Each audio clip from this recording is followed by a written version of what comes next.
साठे यांची 105वी जयंती आहे आणि आपण ग्रामीणचे जिल्हाध्यक्ष बनले त्याबद्दल आज लोकशाहीर अण्णाभाऊ साठे समाज सुधारक यांची जयंती आहे।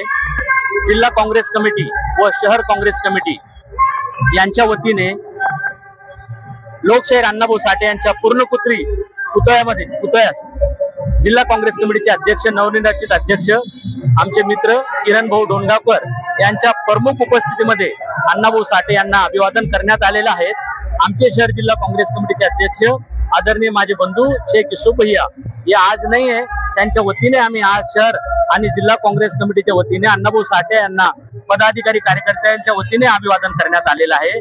मी जिल्हा काँग्रेस भारतीय जनता पार्टीच्या वतीने या ठिकाणी सर्व आमच्या राज्याचे कॅबिनेट मंत्री अतुलजी सावे साहेब, त्यानंतर आपल्या जिल्ह्याचे पालकमंत्री संजयजी शिरसाट साहेब या ठिकाणी भारतीय जनता पार्टीच्या स्थळी आले आणि त्यांनी आम्हाला शुभेच्छा दिल्या आणि त्यांनी जी घोषणा केलेली आहे पालकमंत्र्यांनी की वाटेगाव या ठिकाणी खूप मोठं अण्णाभाऊ साठे यांचं स्मारकाला आपण पैसे मंजूर केलेत आणि पुढचा जो कार्यक्रम आहे आपण वाटेगावलाच खूप मोठ्या प्रमाणात जयंती साजरी करू।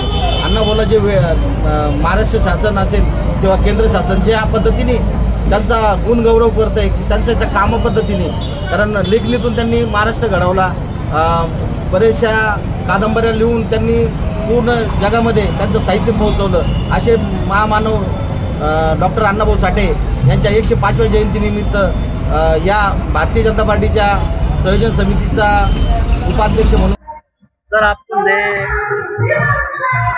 शहर जिला जो तो जिलाध्यक्ष बने आप ग्रामीण की, हाँ सर क्या कहेंगे? मुझे अल्पसंख्यक कांग्रेस कमेटी का ग्रामीण का जिलाध्यक्ष बनाया गया है।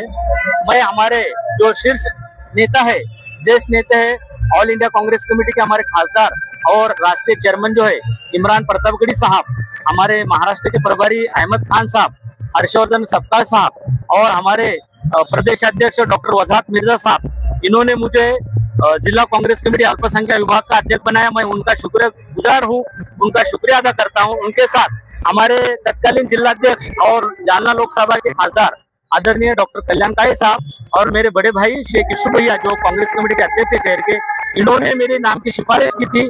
उनके सिफारिश करने से मुझे आज अल्पसंख्यक जिला कांग्रेस कमेटी का अध्यक्ष मिला और काम करने की संधि दी। आने वाले समय में हमारी बात हुई है, प्रोग्राम भी हमारा अल्पसंख्यक कांग्रेस का मेळावा भी हुआ है कि हम आने वाले समय में अल्पसंख्यक समाज को जिला परिषद पंचायत समिति में ज्यादा से ज्यादा टिकट देकर चुनकर लाने की कोशिश करेंगे। आने वाले समय में हम जिला कांग्रेस कमेटी के अध्यक्ष किरण भाऊ डोणगावकर के साथ में और मैं अल्पसंख्यक कांग्रेस के अध्यक्ष नाते हर तालुके का दौरा करके ज्यादा से ज्यादा लोग अल्पसंख्यक कांग्रेस से जोड़ने की कोशिश करेंगे, उनको तालुकाध्यक्ष बनाएंगे। वो तालुके आज काय बोलणार सर? आज 105वी जयंती आहे अण्णाभाऊ साठे यांची, काय बोलणार सर? काय शुभेच्छा? महाराष्ट्राचं नाही भारताचं भूषण असलेले लोकशाहीर अण्णाभाऊ साठे यांची आज 105वी जयंती आहे आणि आपल्या सगळ्यांसाठी अतिशय अभिमानाचं आहे की असा महापुरुष आपलं प्रेरणास्थान आहे। अण्णाभाऊ साठे अतिशय प्रतिकूल परिस्थितीत जन्मले, 1.5 दिवसाची फक्त त्यांना शाळा करता आली, इतकं दारिद्र्य होतं, त्यावेळेची शिक्षण व्यवस्था नव्हती आणि या 1.5 दिवसाचं शिक्षण फक्त घेतलेलं आहे।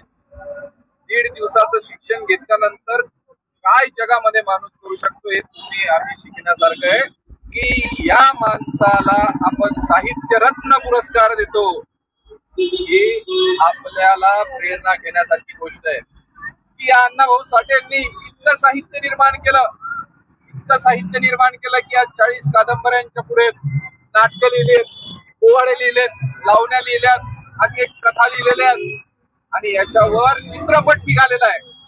त्यांनी लिहिलेली कादंबरी फकीरा म्हणून आणि या फकीरातला जो नायक त्यांनी रेखाटलाय तो कुठलंही मनोरंजन करणारा नाहीये, कुठली करमणूक करणारा नाहीये, तर त्यावेळेच्या वंचित घटकाला, कामगारांना त्यांचे प्रश्न समाजापुढे मांडणारा आणि त्यावेळेच्या ब्रिटिश सत्तेविरुद्ध लढायला शिकवणारा असा हा फकीरा नायक आहे।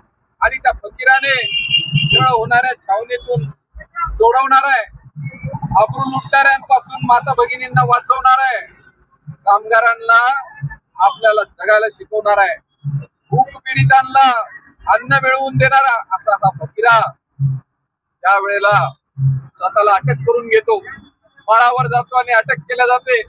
त्यावेळेला तिथला जो प्रांत साहेब आहे तो त्याला विचारतो, त्या हातातली तलवार कोणी, तलवार तुला कोणी दिली? त्यावेळेला तो फकीरा अभिमानाने सांगतो की ही तलवार छत्रपती शिवाजी महाराजांनी माझ्या पूर्वजांना दिलेली आहे.